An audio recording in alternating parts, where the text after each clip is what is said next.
Okay, so hopefully those ones went okay as well. Now we're going to have a look again at elastic and inelastic collisions, but we're going to think about them in a bit more mathematically. So we've said before that in inelastic collisions, you have conservation of momentum, but you don't have conservation of kinetic energy.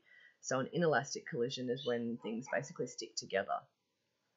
Now, you can have like a 100% inelastic collision is one where there's like no kinetic energy afterwards. So all of the all of the velocity has, like, everything's like not moving, or cancelling each other out, I guess.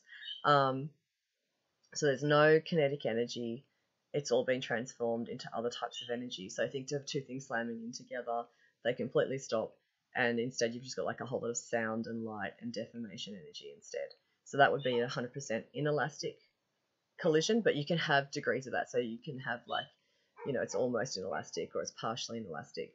An elastic collision is where all of the kinetic energy is conserved. So things bouncing off each other, and when you look at the kinetic energy of those objects beforehand and you add them up, it equals the kinetic energy of the objects afterwards as well. So what we do with this, if we're talking about, if we want to know if a collision is elastic or inelastic, I mean, sure, we can have a look and say, do the objects stick together or not? But that's not, like, if you've got a physics question about that, you really want to be applying your maths to it and making sure that you're really drilling down and showing that you understand this. And you do that by linking it to kinetic energy. So to determine if something is an elastic or inelastic collision, basically what you want to do is you want to calculate the kinetic energy of the components beforehand. So each of them has a kinetic energy of half mv squared. So it's pretty straightforward. You need the same data as you did for momentum. So you're going to add those up, and then you're going to do the same for the final,